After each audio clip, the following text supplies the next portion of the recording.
আসসালামু আলাইকুম ওয়া রাহমাতুল্লাহি ওয়া বারাকাতুহু। সম্মানিত ভিউয়ার্স, আজকে আপনাদের সামনে এমন একটা আলেমে দ্বীন তার আলোচনা আপনাদের সামনে নিয়ে আসছি, যে আলোচনাটা শুনলে আপনারা অবাক হয়ে যাবেন যে একজন মানুষ অসুস্থ থাকলে অসুস্থতা অবস্থায় সে ব্যক্তি আল্লাহ রাব্বুল আলামিনের কতটুকু রহম পায় এবং আল্লাহ রাব্বুল আলামিনের পক্ষ থেকে তার কতটুকু দয়া থাকে এবং ক্ষমা থাকে।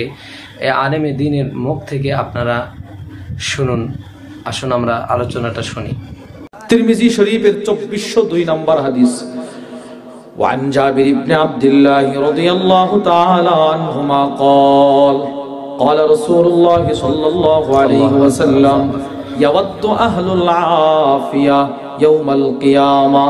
আল্লাহর রাসূল বলেন, হাশরের কঠিন ময়দানে সুস্থ ব্যক্তিরা আফসোস করবে। আফসোস কি? আফসোস কেন? আফসোস আল্লাহর রাসূল বলেন, হিনা ইউতা আহলুল বালা'i আস-সাওয়াব।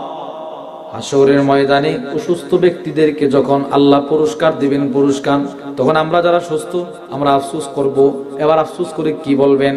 আল্লাহর নবী বলেন, সুস্থ ব্যক্তিরা বলতে থাকবে, হায় হায়, যদি দুনিয়াতেও লাউ আন্না জুলুদাহুম কানাত কুরিদাত ফিদ দুনিয়া বিল মাকারিদ। আল্লাহর রাসূল বলেন, পৃথিবীর সব সুস্থ ব্যক্তিরা ওই দিন আফসোস করে করে চিৎকার দিয়ে বলবে, হায় রে, দুনিয়াতে যদি করাতের দ্বারা আমাদের চামড়াগুলো কাটা হইতো, আমরাও যদি কয়েকদিন অসুস্থ থাকতাম, তাহলে আজকে তো এদের মতো দামি দামি জান্নাতের মালিক হইতাম। সুস্থরা হাশরের ময়দানে অসুস্থ হওয়ার জন্য আফসোস করবে। আর কিরকম? যে যদি আমাদেরকে দুনিয়াতে করার দ্বারা কাটা হইতো, কি করার দ্বারা কাটলে খুব আরাম লাগবে বলে আফসোস করে বলতে থাকবে।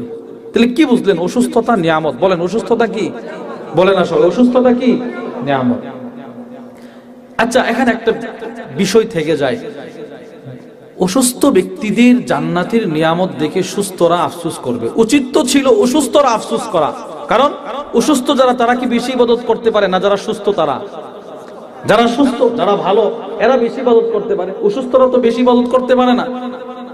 উচিত তো ছিল এরা আফসোস করা যে এরা এত ইবাদত করছে, কিন্তু এরা যখন বুখারী শরীফের 2996 নম্বর হাদিস চোখের সামনে আসছে, তো এই প্রশ্নের উত্তর পাওয়া গেছি। আল্লাহু আকবার। কোন মানুষ যদি ইবাদতরত অবস্থায় অসুস্থ হয়ে যায়, নামাজ পড়তো সব সময়, হঠাৎ অসুস্থ হয়ে গেছে, এবার সেজদা করতে পারে না, রুকু দিতে পারে না, আল্লাহর রাসূল বলেন, আল্লাহ তাআলা ফেরেশতাদেরকে বলে, সাবধান, ও অসুস্থ হওয়ার পরে যদিও পরিপূর্ণ ইবাদত করতে পারে না, কিন্তু তুমি তার পরিপূর্ণ সওয়াব লিখবে। وعن أبي موسى الأشعري رضي الله تعالى عنه قال رسول الله صلى الله عليه وسلم, আল্লাহর রাসূল বলেন, ইদা মারিদাল আবদ, কোন বান্দা যখন অসুস্থ হয়, কি হয়? আমরা অনেক সময় অসুস্থ হয় না? এবার দেখেন নবী কি বলে, আও সাফারা, অথবা আমার কোন বান্দা যদি জয়দরকান্দি থেকে ঢাকার উদ্দেশ্যে রওনা হয়ে মুসাফির হয়ে যায়, আল্লাহর রাসূল বলেন, কুতিবা লাহু মিসলু মা কানা ইয়ামালু মুকিমান সহিহা, উপর থেকে আদেশ করা হয় ফেরেশতাদেরকে, সাবধান, আমার এই বান্দা সুস্থ যখন ছিল তখন সে নামাজ ছাড়ে নাই, আমার এই বান্দা সুস্থ যখন ছিল মুয়াজ্জিনের আযান শোনার সাথে সাথে মসজিদে যেতে ভুলে নাই, আজকে অসুস্থ বাড়িতে নামাজ পড়ে, আজকে অসুস্থ হওয়ার কারণে সেজদা দিতে পারে না। সাবধান, অসুস্থ হওয়ার কারণে যদি পরিপূর্ণ ইবাদত নাও করতে পারে, তুমি তার পরিপূর্ণ ইবাদতের সওয়াব লিখতে ভুলবা না। সব সময় তার পরিপূর্ণ সওয়াব লিখবা, পরিপূর্ণ সওয়াব। সুবহানাল্লাহ বলেন না? তাহলে কি বুঝলেন? অসুস্থতাও কি নিয়ামত? বলেন, অসুস্থতাও কি? তাহলে সুস্থতা নিয়ামত, অসুস্থতা, সবাই বলেন না, সুস্থতা অসুস্থতাও। আচ্ছা, এবার প্রশ্ন, সুস্থ থাকলে তো ভালো লাগে, অসুস্থতার নিয়ামতটা আল্লাহ কেন দেন? কেন দেন? এর উত্তর দিবেন আল্লামা বদরুদ্দিন আল আইনি রাহিমাহুল্লাহ, জগৎ বিখ্যাত আলেম। ওনার বিখ্যাত বুখারীর শরহ উমদাতুল কারির মধ্যে বুখারীর 5640 নম্বর হাদিসের আগে কিতাবুল মারদার মধ্যে তিনি ব্যাখ্যা করতে গিয়ে নিয়ে আসছেন। তিনি বলেন, মানুষের অন্তর খুব পাথর, এরা এত গুনাহ করে, গুনাহ করার পরেও আমরা যে পরিমাণ গুনাহ করি সেই পরিমাণ তাওবা করি? বলেন না? আরে সবাই জোরে বলেন, করি।